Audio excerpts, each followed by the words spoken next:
what we're talking about is that the funniest of, and there is no funniest, that's where I stand right away on it. I mean, how can anybody be the funniest? It's just like there's a competition next week out at Columbus, Ohio, and they have them all over the country, competition, you know, comedy competitions, and they try to find the best comic. And to me, there is no best, there is no funniest. Everybody speaks to different people different ways. It seems like every comic wants to have his own little club. Okay, if, bing, everyone gets their wish, and they all have their own little club, then what you do is you've got a whole bunch of clubs around town, and you still only have pretty much the same size audience. A lot of people that get out of town and are very successful in other markets. So no, I don't think it's, they have more money there, but where can you learn humor better than here? This club is more important to me than my performing. If I don't do well, I'll improve it, but my goal is not to become an LA comedian. My goal is to get people to LA.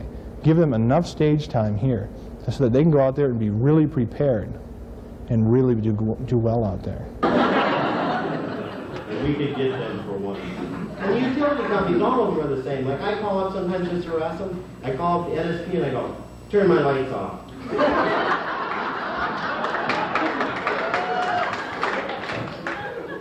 Just turn them off. It's bright in here. The lady in there, and geez, I never had this. He was not programmed for this. I don't think you can do it. Yes, I can. Turn them off. I could stay in Minnesota as long as Minnesota will support stand-up comedy. As long as we can, you know, keep doing shows. If I can do shows here and be successful. If offers come in, though, like anything, like any occupation, if a better offer comes in from a bigger city, you go. If that's what you truly want to do. And that's the reason I would go, not because I don't like Minnesota. I love like the Japanese movies where those like Bruce Lee, because after he was done screaming, he'd announce it, right? Yeah! Black belt 73. I always want to sneak up behind one of these guys, just once, like a tire iron, yeah? That'd be great.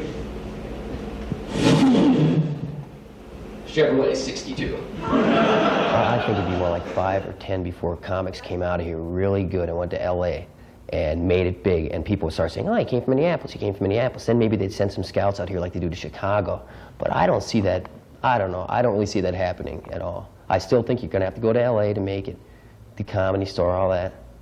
If you wanna, I don't know, I guess you're right. Well, you can make a living here, I'm not saying that. You can play colleges and make a living here doing comedy. But I can't see making it to Johnny Carson from Minneapolis, I just can't.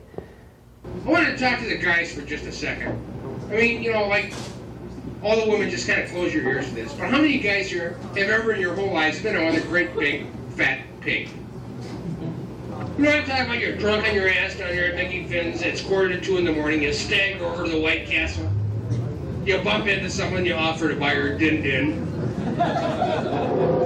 You wake up the next day, she's sleeping on your arm. You make an important decision. You decide that rather than wake her up, you'll chew off your own arm. Seriously, the best route to making something of yourself now is to go out to LA. Work into the Comedy Store, do Mike Douglas, Merv Griffin, work your way up to the Tonight Show. That's the route that most people go. I think that there's a better way to go about it, and that's establishing yourself regionally and going out with a bit of a reputation before you actually hit the West Coast, and moving on from there. And that's what I'm planning to do. I don't know, maybe somebody's already mentioned this, maybe not, but now there's 3 clubs in town, and that's a lot of clubs, especially for a town this size, you know. And Chicago only has 3 or 4 comedy clubs. The weird thing about Minneapolis is there's 15 comics. You know, in Chicago or LA, where there's also 3 or 4 or maybe 5 comedy clubs, there's hundreds of comics. Mickey Finn's is a base stand-up club. It's where you want to see the rawest form of stand-up. It's a nice little club to see comics really work out new material. I feel a certain responsibility to Twin Cities Comedy. I feel a certain responsibility to Mickey Finn's, and I feel a certain responsibility to myself. The high score gets a bonus ball, you know what it is? I'm telling you, this guy, he pulled one ball, once he just pull it That's just time. It's not that we all wait for time. That's just time. It's not that we all wait for time. It's about a minute. And so as fast as you can pull it. Oh, the shark bait has such a teeth and it shows that pearly white. I can't drive. In Chicago, they drive like somebody put cocaine in the drinking water. Reagan's president, we're gonna die anyway. And at Mickey Finn's, all we do is comedy, and we want to do the best we can. We want to put on the best stand-up show we can. And I think we do. Like, if it wasn't for Mickey Finn's, I still probably wouldn't be doing comedy. Because there probably wouldn't have been a club around for me to try them. The only real place is Mickey Finn's that does stand-up comedy, who didn't sprout out of Dudley Riggs. Here, we don't allow anybody to put their name in the paper. There's no ads that say, unless it's an out-of-town act, there's no ads that say Alex Cole, Bill Bauer, Louie Anderson, or whoever's working the club. No, we're all here doing a show. It's the Mickey Finn show. And if you happen to make people think that you're the best in the room, well, then so be it. All comedians speak to different people.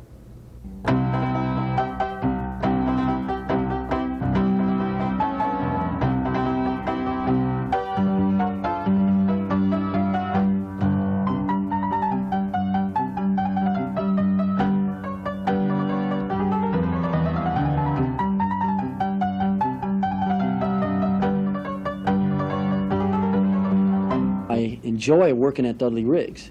I enjoy working for Louie Anderson. And that's something I don't particularly care to jeopardize right now, because I'm getting a lot out of Louie's show. I can MC it, or I can do my bit, and the crowds are generally good. The stage is beautiful. You know, it's a real nice environment to work. He doesn't have to wait on. He's been here for 20 years. He's got a reputation. He's offering them the best stage in town to work on right now. I don't know. I'm having a lot of fun over there, and I'm doing fairly well. Our shows are real successful, and I get along real well with the people that work there and with Dudley, and I have fun.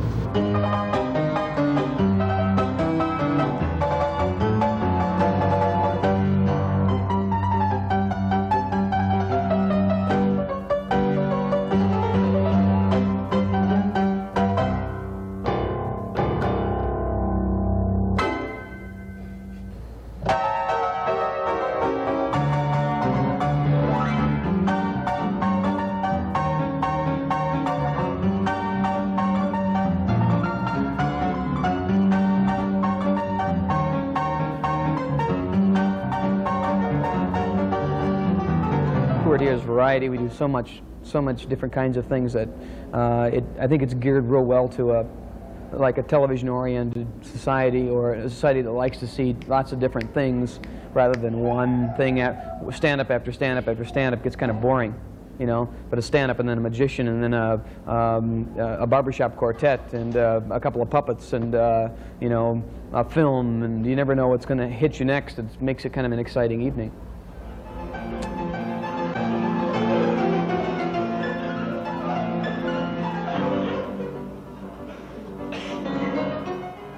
I'm getting everything here that I wanted. I'm getting stage time. I'm getting freedom is what I'm really getting. I'm getting freedom to go up there and say what I want to say and not be afraid to bomb. And I'm getting freedom to, we experiment. Me and Gary go up there sometimes. We goof around. We have a ball. It's like a party, you know. And at Finn's it wasn't like that. Yeah, they're real good to me here. I can't say enough nice things about people that run this place. There's three people that own the Comedy Cabaret right now. It's myself, Stephanie, and Scott Hansen, who does stand-up comedy, and he's also one of the MCs, and the business manager, and janitor, and everything else that we all are. And you know, it's a real communal kind of thing. Like I was at Finn's when it first started out, and now I'm at this place when it's just starting out, and I think this place is probably maybe a year ahead of where Finn's was at the same time, you know, 2 months into their existence. I think this place is about a year ahead of Finn's. But on the other hand, Finn's, when that just started, there wasn't any other place in town. So they've had 4 years of comedy, and now it's a little bit easier for a club to start, I think. And as long as people's hearts are in the place, it'll succeed. That's what Finn's was in the beginning, a lot of heart. There was a lot of people going there. When you would come off the stage in the beginning of Mickey Finn's, the first thing someone would say is, here's a line that might work in that. That was happening all the time. You know, I take a look at Jeff Turbino's act, Bill Bauer's act, Alex Cole's act, Louie Anderson's act. They've all got a part of me. They all do. That ended. And that's when the trouble began. That's when the competition started. There's some infighting going on, and I'm certainly not going to get into it. I don't know. I wouldn't know how. It's kind of weird because they play with the comics a little bit. You know, we're kind of the guys who get caught in between them. Ideally, which never happens, but ideally, you'd like to be able to work anywhere. Especially because most of the places right now are asking you to do it for free. That's ideally, so you should be able to call your own shot. Well, I'm going to work here, I'm going to work there, I'm going to work all three places. That never happens. But it was getting to be, it was like, oh, I got to do better than him, you know, I got to show them, I got to do better than the guy before me, you know. It's like, if I had a line for somebody else, I wouldn't give it to him. That's how bad it was getting, you know. It wouldn't even help each other out anymore. It was like everyone was just treating each other really weird at the end. A lot of personal things have come down between the acts there. Maybe it's a bad thing to have the acts involved personally and business at the same time. Basically, some people just don't get along with each other, and they're not going to. The people that are performing there, I don't get along with them. I didn't like the atmosphere at Finn's. I never will like the atmosphere at Finn's again. If something had happened or not happened, I still wouldn't have been performing there to this day. I think the bottom line is Bill and Al want to do a two-man show. And they honestly believe, and maybe they can do a two-man show over there, and that the bottom line is they didn't want to pay anybody. That really was the bottom line. And the way they did that was they treated you like garbage, like they wanted me to appreciate being there and not want money. And I never even asked for money or anything. You know, that's the funny thing about it. You think we're fighting over something big, or we're fighting over nothing. You know? Because of problems, I didn't work the club for a long time. The first problems that we had. And when different people started running it, when Bill Bauer called me, the club was dark for 2 weeks. On the second week that this club was dark, and that's a sin in my life. If there's a stage, and you turn the lights on, and you do a show. Bill Bauer called me and said, Al, let's you and me do a show. You got it, Bill. Let's do it. It's not trying to be the head guy or anything. Let's do it. We happened to call a few people, and they said, yeah, we'll do it with you. That's what Mickey Finn's is right now. No, the old guard of comics in Minneapolis, which would be Louie and Louie Anderson and Alex Cole and Bill Bauer and Jeff Turbino and Scott Hansen, who all used to work down here, had various and assorted problems between each other, just like any working bunch of people would have. When I came to Minneapolis, it was still just Finn's. Then I left for a little while. It was about 8 months ago I got here. Then about 6 months ago I left for 2 or 3 months. And when I came back, Louie had started Sundays over at Dudley Riggs. In the meantime, shortly after that, the Comedy Cabaret opened. I've been able to discover the animosities between the older guys, or at least the histories. I'd put it that way, the history of comedy in Minneapolis, through them and through a couple other guys. And like I say, it's just a question of people not getting along that well. And then I went over to Dudley Riggs and performed over there on Sundays 3 times, and I thought I did quite well, you know, and then Louie never invited me back. So all of a sudden it was like I was just the guy that was being bumped out, you know. It saddens me that Dudley would say or not allow performers to play elsewhere, because the only way you get good doing stand-up comedy is by performing. You have to perform and perform and perform, and you have to bomb, and you have to fail, and you have to make mistakes, and you have to get out there and work the audience. It's one of the most difficult things that I've ever done in my entire life, stand-up comedy, but it's a wonderful thing too. The difference between working 6, 7 nights a week here and 1 night there, then I think that there is some harm happening in that sense, because you can't grow as rapidly as you can. At the same time, by not allowing any performers to come over here, we've had to work harder ourselves. So in a weird way, we've benefited greatly by Dudley not allowing anybody to come over. We had a couple of them play with us once each, and they're playing regularly at the Comedy Cabaret, but they're not with us. You want names?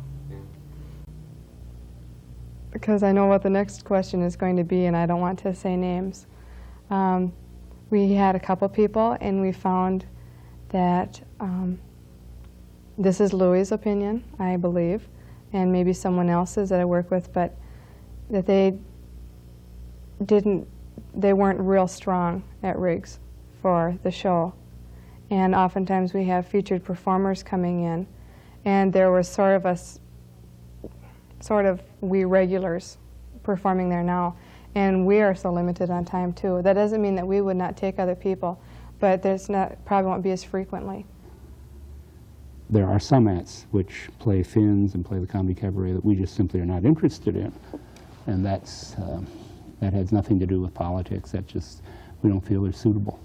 And they may not be, that's not to say that they're bad acts or anything like that. It's just that we have not found that there's a market for them, or that they are, or that, you know, sometimes it gets down to something where, hey, I just don't think that's very funny. And I don't think that, like, there's a lot of talk about, oh, Dudley's real mad about everybody having a place, and that's crazy. You know, that's not true. I think it's real good that they open places. I think Dudley has done nothing but encourage comedy in the Twin Cities. All the heavy politics of club owning and running a club are gonna happen regardless of how many comics there are. But that's what's funny about Minneapolis. There's 15 comics that are like caught in between this whole thing.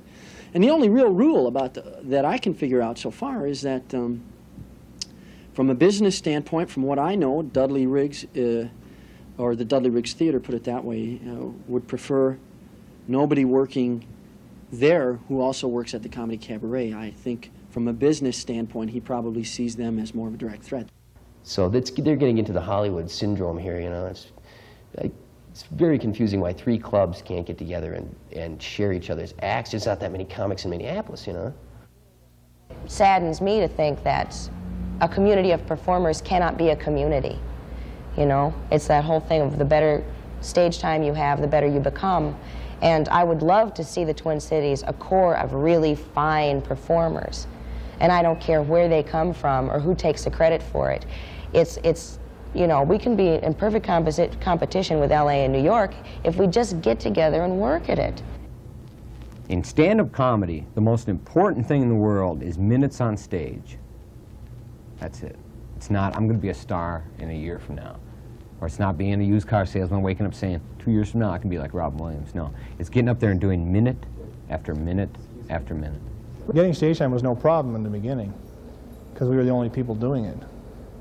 There were, in the beginning of Finn's, possibly maybe 6 people performing on a weekend, and the bar owner just wanted you to stay in there long enough so you could sell more beer. There was no problem in the beginning. When you started getting more and more people, and stage time was a problem. You know, the stage time is important. I mean, you know, or else you're not a comic if you don't get stage time. But I got in at the right time, so I got my stage time. I was one of the original comics in Minneapolis, so it seemed like every show I was at, I was kind of included in the show, so I got my stage time. Not as much as others, but I still always got it, so I kind of lucked out there. Everyone can play here on the weekends, but anyone can perform here on open stages. Anyone can perform here. We can work them on stand-up nights. There's more opportunities to perform here for the beginner. Cats are kind of confusing though. What I can't figure out about cats is they say cats have 9 lives. So why are there so many dead on the highway? I think maybe they get hit by semis all 9 years. I've always wanted to be on the Muppet Show. So let me tell you, my brother and I were sitting down and watching TV, you know? And right there, right in front of us on the television, man, they got the Congress joint session, man. I mean, it's got to be the biggest joint session ever around. I said, how come we weren't invited, man? All we can do is to say, if you want to come in and perform, you're perfectly welcome here to do it. And in that essence, anybody can perform on our stage. Their caliber depends on what night they can perform.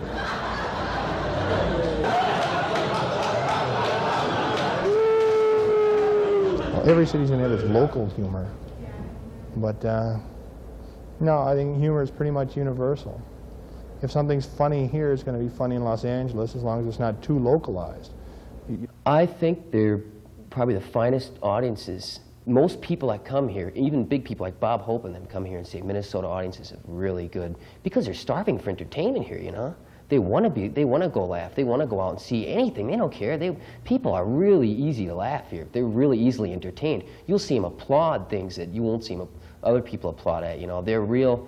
They'll pay the $5, they'll come in here and they'll have a ball. And I didn't say the Twin Cities audiences were easier to please than, say, a West Coast crowd or an East Coast crowd. But I'm saying they're just as sophisticated. They're just as aware. They're just as with it as anything you're going to find in the West Coast or the East Coast. I don't think it's a disadvantage starting here. Yeah, sometimes you are restricted. And sometimes you'll go to another city and do a joke that you've been doing here that you know is funny and get the response that it really deserves. Because here they may not think of it as funny.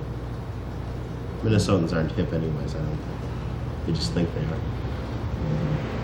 We're a little bit behind. It's not that we're stupid, it's just we check things out. We see what's a fad and what's not a fad. You know, I mean, roller skates, fuck that. You know, we're not gonna spend our money on dumb stuff like that. So it's not that we're stupid, it's just we're more conservative. We think about it. And also remember that in Minneapolis, there's a strange mix that you don't find anywhere in the country. They're pretty hip, pretty smart in the sense of knowing what's going on nationally, for example, and they won't accept a bad pun or a bad sexual joke, for example, here. I mean, they just won't buy it. They'll go, you can do better than that. They make you work. And I think that the audiences here are basically pretty good audiences. If you can do well here, I think you can probably do well anywhere, because this is a real good barometer audience. Dudley Riggs' audience is a class audience. It's an audience that laughs, listens, and understands. And at Finn's, it's more or less drinks and laughs. And a lot of times, things go right over people's heads there. The attitude of Finn's audience was, let's go down there, raise hell, get drunk, have a good time, yell at the comics, give them hell. Here it's, let's sit down, be quiet, and enjoy the show. You know, and that's what every comic wants. These people are quiet. They don't even cough. Provide them with the smartest audience there is. And this is our audience, is the best audience. And that is, you know, collective IQ superior to the Guthrie, you know. These are people, if you come in here and you do something bad, the audience will tell you. And if the quality is there and the quality is maintained, there's no reason it wouldn't be supported. When the quality starts falling off, then they won't support it. Like I said, with Minnesotans, once they're your friend forever. Stand-up comedy is a needed thing for the society right now. A society that has President Reagan, and a society that's is economically almost on the verge of a depression. It's comedy is medicine. Is there a need for laughs? Is there a need for comedy? Damn right. The worse the times get, the more you need to laugh. The more Japanese cars you see on the street, the more you need to laugh about it. There's a market for entertainment here, and this city pays for live entertainment. I don't know where I read the article, but per capita there are more theaters in the Twin Cities than there are in New York. Conceivably, if a big market for stand-up comedy were to begin, we would switch the focus, and this would become an all stand-up operation. Mickey Finn's closing is a possibility that I don't even care to look at. I am working under the assumption that it's always going to be there, and I think it always will be. There's no chance of us closing the doors. The Comedy Cabaret will succeed. It will. There is no question in anyone's mind. I don't care if I have to go and work at 7-Eleven for 6 hours a day and not take a penny out of this place for 10 years. It's going to succeed. It's a love affair between all of us. You know, we have our arguments, but that's what makes your marriage better, is getting back together with your wife. And we're going to succeed. It's your comic. Don't believe it. Make me laugh.